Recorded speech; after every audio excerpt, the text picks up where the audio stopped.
जय हिंद मेरे साथियों। मैं आज फिर आपके सामने एक लाइव अपनी वीडियो लेकर के आया हूँ, क्योंकि कोरोना का टाइम चल रहा है और कोरोना अपनी पीक पर है। आप सबको जानते आप सब तो इसके बारे में जानते ही होंगे और किस तरह की समस्याएं लोगों को आ रही हैं। एडमिनिस्ट्रेशन पूरी तरह से फेल हो चुका है, हॉस्पिटल क्लैश हो चुके हैं, क्योंकि ये किसी ने उम्मीद नहीं की थी कि जो सेकंड वेव आएगी, आएगी भी या नहीं आएगी, और जब आएगी तो इस तरह से आएगी। ना गवर्नमेंट ने, ना एडमिनिस्ट्रेशन ने, हॉस्पिटल एडमिनिस्ट्रेशन ने, हम लोगों ने ये उम्मीद नहीं की थी उसकी, जिसकी वजह से हमें बहुत सारा नुकसान हो रहा है। ये गलती हमने की है और इसका खाजियामा हम सब भुगत रहे हैं, अपनों को खो करके, अपने परिजनों को खो करके। ये दुख, ये दर्द सबके दिलों में है। पर अब जो आने वाला टाइम है उससे हमें कैसे निजात पानी है, कैसे हमें उससे निकलना है, ये सोचना भी हम सबका कर्तव्य है। खैर, मैं काम की बात पे आता हूँ कि मैं आज यहाँ पे क्यों आया हूँ, आप सबको क्या बताना चाहता हूँ मैं। तो देखिएगा, आजकल मार्केट में आपको जो ऑक्सीजन लेवल टेस्ट करने का एक इक्विपमेंट था, ऑक्सीमीटर, वो मार्केट में उपलब्ध नहीं है। कई जगह पे होगा लेकिन मैक्सिमम एरिया में नहीं है, बड़ी सिटीज़ में नहीं है, जम्मू में नहीं है। हाँ, दूर दराज के इलाकों में हो सकता है कहीं मेडिकल स्टोर पर वो उपलब्ध हो, लेकिन बड़ी मार्केट में, बड़ी सिटीज़ में वो नहीं है। तो वो जो लोग मुझे देख रहे हैं, मेरे चैनल के द्वारा मुझे देख रहे हैं, उनके लिए मैं आज कुछ टिप्स लेकर के आया हूँ। बहुत जल्दी में हूँ, बहुत जल्दी में इसलिए भी हूँ क्योंकि टाइम ही ऐसा चल रहा है, आप सब जानते हैं। और मैं आप सब लोगों को ये बताना चाहता हूँ कि जो ऑक्सीमीटर है वो नहीं मिलने की वजह से जो लोग ऑक्सीजन लेवल अपना टेस्ट नहीं कर पा रहे हैं, उनके लिए मैं स्पेशल वीडियो बना रहा हूँ। तो वो लोग क्या करेंगे, घर में बिना ऑक्सीमीटर के कैसे अपना ऑक्सीजन लेवल जो है वो चेक कर सकते हैं। किसी इक्विपमेंट की आपको ज़रूरत नहीं है, मैं जो बता रहा हूँ बड़ा सिंपल है और सब कर सकते हैं। तो सबसे पहले आपको करना क्या होगा कि एक सांस जो है वो अंदर खींचनी है और खींच के फिर छोड़ देनी है। उसके बाद फिर से सांस आपको क्या करना है कि अंदर खींचनी है और काउंटिंग करनी है। सांस अंदर खींचनी है और छोड़े बिना काउंटिंग करनी है। कहाँ तक कर पाते हो आप, उसके बाद मैं आपको बताता हूँ। तो कैसे करना है, लीजिए। 1 2 3 4 5 6 7 8 9 10 11 12 13 14 15 16 17 18 19 20 21 22 23 24 25 26 27 28 29 30 31 32 33 34 35 36 37 38 39 40 41 42 43 44 45 46 47 48 49 50 51 52 53 55 56 57 58 59 60। तो देखिए 59 से 60 के बीच में मैंने सांस ले ली। तो ये है ऑक्सीमीटर के बिना ऑक्सीजन नापने का एक तरीका। तो अगर आप 50 से 60 के बीच तक गिन रहे हो, तो ये नोट कर लो, बिना सांस छोड़े हुए काउंटिंग कर लेते हो, तो ये नोट कर लो कि आपका जो ऑक्सीजन लेवल है वो 94 से 98 के बीच में है। एक्यूरेट आपको नहीं बता सकता है, लेकिन इतना जरूर है कि अगर ये आप कर रहे हो तो आप स्वस्थ हो। आपको कुछ भी करने की जरूरत नहीं है, कोई घबराने की जरूरत नहीं है। अगर आप 60 तक बिना सांस लिए हुए काउंटिंग कर रहे हो, तो ये यकीन मानिए कि आपका ऑक्सीजन लेवल बहुत अच्छा है, 94 से 98 के बीच में है। 93 तो नहीं, 95 94 के बीच में हो सकता है आपका, 6 7 8 तक हो सकता है आपका। और अगर आप ऑक्सीजन लेवल को आप कम होगा तो कैसे आपको पता चलेगा, आप 60 तक नहीं गिन पाएंगे, 50 तक नहीं गिन पाएंगे। अगर आप 30 तक गिन पा रहे हो तो आपका ऑक्सीजन लेवल 90 से कम है। और आपको प्रॉपर ये इंडिकेशन एक दे रहा है वो कि भाई आपका ऑक्सीजन लेवल जो है कम है। अगर आप 30 तक भी सांस लिए बिना काउंटिंग नहीं कर पाते हो तो आपका ऑक्सीजन लेवल 90 से कम है। और अगर आप 20 से नीचे काउंट कर रहे हो, मतलब 20 तक भी, 20 तक भी आप काउंटिंग नहीं कर पा रहे हो, तो आपका जो ऑक्सीजन लेवल है वो 80 टू 70 है। 70 के नीचे भी हो सकता है ऑक्सीजन लेवल आपका। तो आपको वो भी एक इंडिकेशन दे रहा है कि भाई आपके लिए खतरे की घंटी है। और अगर आप 10 तक भी नहीं गिन पाते हो तो आपकी ऑक्सीजन लेवल 30 से नीचे है। 10 तक भी अगर आप नहीं गिन पाते हो, 10 तक अगर आप काउंटिंग नहीं कर पाते हो, तो आपका जो ऑक्सीजन लेवल है वो 30 तक है, 30 के आसपास है। 35 हो सकता है, 25 हो सकता है, 32 हो सकता है, बट आपका ऑक्सीजन लेवल कम है अगर आप ये नहीं कर पा रहे हो तो। और अगर कोई 7 तक, मतलब 7 तक भी नहीं काउंटिंग कर पा रहा है, तो उसको तो ज़रूरत नहीं है, क्योंकि उसके तो बहुत सारे ऑर्गन डैमेज हो चुके होंगे और भी उसकी जो इंडिकेशन है वो आपको नजर आ जाएंगे। वो बात करने में थोड़ा सा लड़खड़ाएगा, मतलब उसकी जो जुबान है वो फिसल जाएगी। तो ये उसके इंडिकेशन होते हैं और बहुत सारे उसके होते हैं। अगर उससे कम हो तो थोड़ा सा उसको नीलापन आ जाता है, आंखों में थोड़ी सी चमक जो है वो कम हो जाती है, हाथों का कंपन जो है वो शुरू हो जाता है। तो ये 7 से कम जिसके हों वो तो किसी को भी पता चल जाएगा कि इसका ऑक्सीजन लेवल कम है। अब ये तो था ऑक्सीमीटर के बिना ऑक्सीजन लेवल टेस्ट करने का एक सिंपल और आजमाया हुआ तरीका। सिंपल और आजमाया हुआ, क्योंकि ये करके आप ऑक्सीमीटर पे मापोगे तो मैक्सिमम आपका 1 2 पॉइंट का फर्क होगा, कोई ज़्यादा नहीं होगा। आप जितना मैंने आपको बताया 1 या 2 3 या 4 5 इतना पॉइंट तक का ही फर्क होता है। ऑक्सीमीटर और ऐसे मापने में कोई खास फर्क नहीं होता है। और अब बात करते हैं कि ऑक्सीजन लेवल अगर किसी का कम हो तो उसको बढ़ाया कैसे जाएगा। तो भाई उसके लिए भी एक तरीका है। हमारे पुराने बुजुर्ग या अपने माताओं को, बहनों को, भाइयों को, अपने पिताओं को देखा होगा प्राणायाम करते हुए, ध्यान करते हुए, योगासना की स्थिति में बैठे हुए होते हैं। और वो क्या करते हैं कि सांस अंदर खींचते हैं, फिर उसे धीरे धीरे छोड़ते हैं। और आप ये करते रहिए, एक जगह पे एकांत स्थान पे बैठ जाइए और ये बार बार करते रहिए। स्टार्टिंग में 2 मिनट, उसके बाद 4 मिनट, फिर दूसरे दिन 5 मिनट, फिर 10 मिनट, 15 20 30 आधा घंटा 45 मिनट आप करते जाओगे। आपका ऑक्सीजन लेवल दिन प्रतिदिन बढ़ता जाएगा, आपके चेहरे पर निखार आता जाएगा, आपके चेहरे की सुंदरता और बढ़ती जाएगी। ये काम करने से, अगर आप ये काम कर लेते हो, तो यकीन मानिएगा आपका ऑक्सीजन लेवल जो है वो कभी कम हो ही नहीं सकता और कोरोना आपको टच भी नहीं कर सकता। ऑक्सीजन लेवल आपका कभी कम नहीं हो सकता, आपके जो लंग्स हैं वो स्वस्थ रहेंगे, हेल्थी रहेंगे।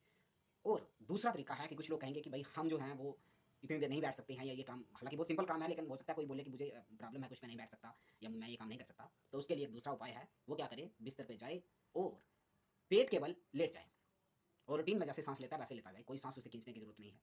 वो पेट के बल सिर्फ लेट जाए, मतलब पेट नीचे और पीठ ऊपर करके, पेट जो है वो बिस्तर की तरफ होना चाहिए और पीठ ऊपर होनी चाहिए, पेट के बल लेट के वो लेटा रहे और उसका ऑक्सीजन लेवल आप देखेंगे कि पहले से बेटर हो चुका है। ये दूसरा उपाय। अब यहाँ भी कई लोगों को समस्याएँ हो सकती हैं कि भई वो पेट के बल नहीं लेट सकते, जैसे कि जिनको हर्निया की प्रॉब्लम है, कई लोगों को, हालाँकि उनके पेट के बल लेटना बहुत ज़रूरी है, लेकिन अगर वो नहीं लेट पाते हैं तो वो दूसरे पासे की पलट पलट के सो सकते हैं, मतलब साइड पे, ऐसे सीधे नहीं सोना है, साइड पे रख के सोइएगा, आपका ऑक्सीजन लेवल बेटर हो सकता है। या फीमेल हैं जो बेचारी प्रेग्नेंट हैं, जो जिनको बच्चा होना है, वो जो फीमेल हैं, वो भी पेट के बल नहीं लेट सकती हैं। तो हालाँकि फीमेल के लिए बहुत बेटर है ये, अगर पेट के बल वो लेटती हैं, लेकिन प्रेगनेंसी के टाइम पे तो वो नहीं लेट सकती, ऐसा स्वाभाविक बात है ये। वो साइड पे लेट सकती हैं, या कोई बुजुर्ग है जिसको ऐसे लेटने में प्रॉब्लम होती है, तो वो भी साइड पे लेट सकता है।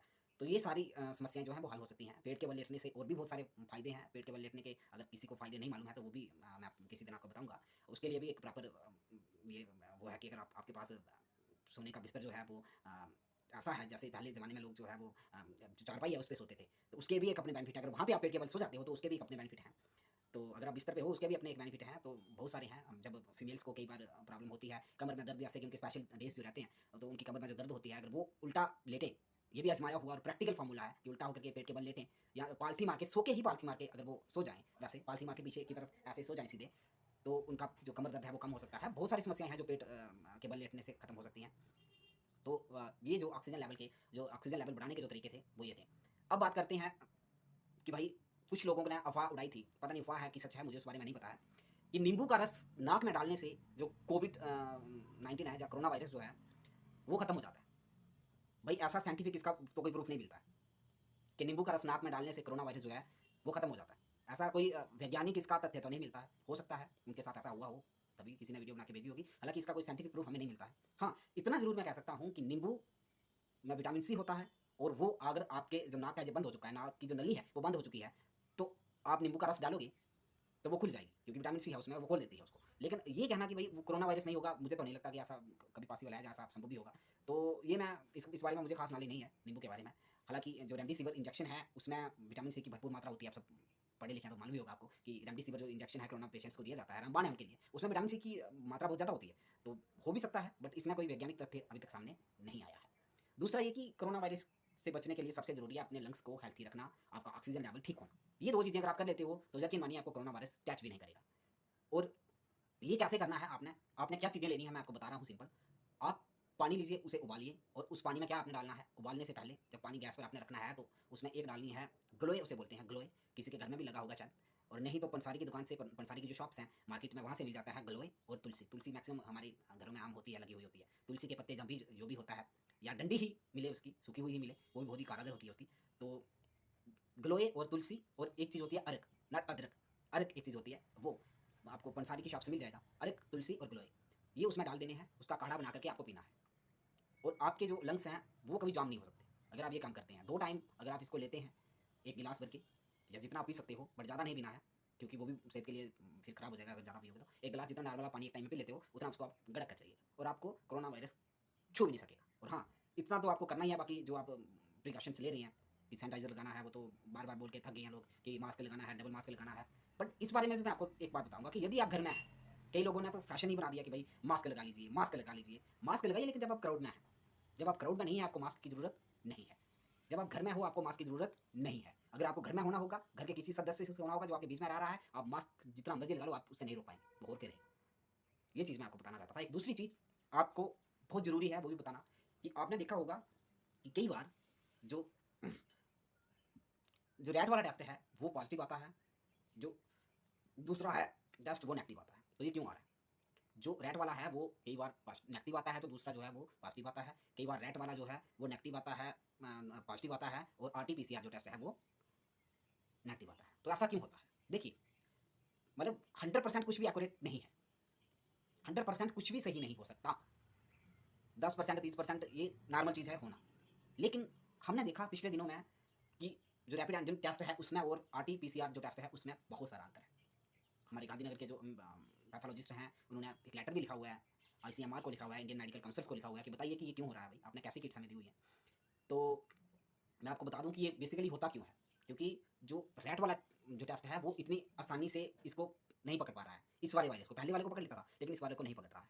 और जो आरटीपीसीआर टेस्ट है वो बड़ी आसानी से इसको पकड़ भी रहा है और जिनको नहीं होता है उनको बता भी रहा है। तो इसमें इतनी ज़्यादा डाउट करने की आपको ज़रूरत है नहीं। लेकिन फिर भी मैं आपको बताऊंगा कि यदि आपको जुकाम लगा हुआ है और आप जो क्या बोलते हैं रैपिड जो टेस्ट है उसमें आप पॉजिटिव आए हैं, तो और आपको समस्या कुछ नहीं है, सिर्फ जुकाम है, गला में खराश नहीं है, कुछ नहीं है ऐसा।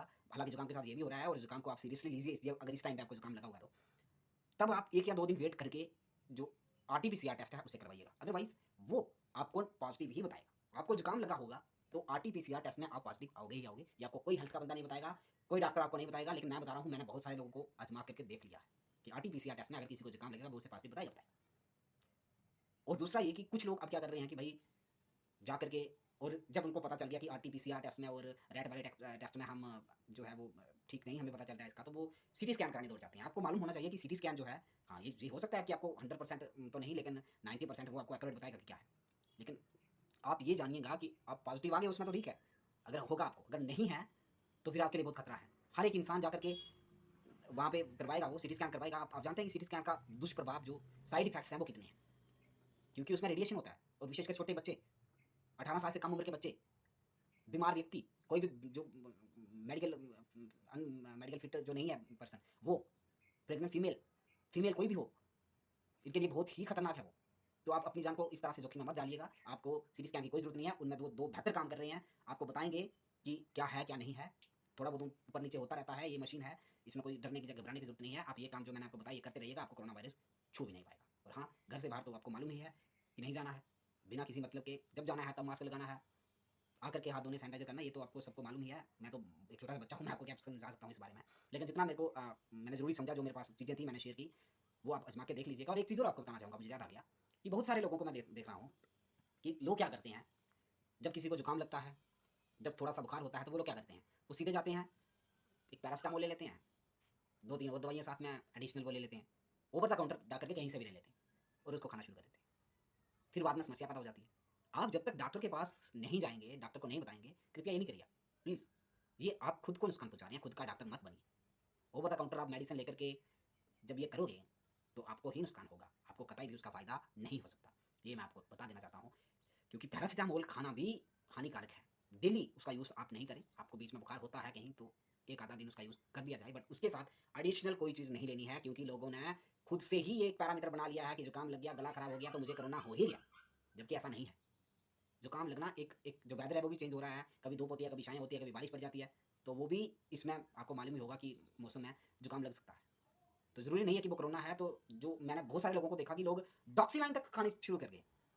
जो कोरोना पेशेंट के लिए एक दवाई आती है डॉक्सीलाइन, हालाँकि इसका और बहुत सारी चीज़ों में यूज़ होता है, लेकिन आपको ओमिसाइड, कई लोगों ने ओमिसाइड तक लेना शुरू कर दी। मुझे बड़ा ताज्जुब होता है कि यार आप लोग पागल हो गए हो क्या? बिना डॉक्टर को बोले ही आप ओमिसाइड खाना शुरू कर गए, डॉक्सीलाइन खाना, डीएलएक्स जो होती है वो खाना शुरू कर गए। तो दिस इज़ नॉट अ वे। आप एक प्रॉपर डॉक्टर के पास जाइएगा, डॉक्टर से मिलिएगा, जो आपको बताएगा अच्छे तरीके से, और घर में रहिएगा। अगर किसी को हो भी गया तो इतनी ज़्यादा चिंता करने की ज़रूरत नहीं है यार, 14-15 दिन में बंदा ठीक हो जाता है। आप जो डॉक्टर ने दिया आपको वो करिएगा, गर्म पानी पीजिएगा और ठीक हो जाओगे। इसमें कोई घबराने की ज़रूरत नहीं है, लेकिन हाँ, ऑक्सीजन लेवल बार-बार अपना, जैसे मैंने बताया, आप चेक करते रहिएगा, बार-बार करिएगा। और जो ऑक्सीजन लेवल बढ़ाने के तरीके आपको बताए हैं, वो भी ज़रूर करिएगा, जिनको हो गया वो भी, और जिनको नहीं हुआ है, जिनको रब ना करे कि उनको हो या किसी को भी हो, वो भी ये तरीके आज़मा करके देख लें। आपको निश्चित तौर पर 100% फ़र्क पड़ेगा। ये साइंटिफिक प्रूफ बातें हैं जो मैंने आपको बताई हैं। मैं बिना लॉजिक के कोई बात नहीं करता, शोशे उड़ाने में विश्वास नहीं करता, और ना ही मैं इसलिए करता हूँ कि भाई मेरे को फ़ेम कमाना है, पैसा कमाना है, इनाम कमाना है, या दुनिया में फ़ेमस होना है, वो उसकी मुझे कोई ज़रूरत नहीं है, ना मुझे इतना लालच है। जो मेरे पास है मैं वो लोगों को देने की कोशिश करता हूँ। किसी को अच्छा लगे तो, या किसी को इससे बेनिफिट हो जाए, तो ये मेरे लिए सबसे बड़ी बात है। इसी के साथ बहुत लंबा टाइम मैंने ले लिया, मुझे जल्दी में था, लेकिन फिर भी मैंने लंबा टाइम ले लिया। जय हिंद, जय भारत, जय डुग्गर।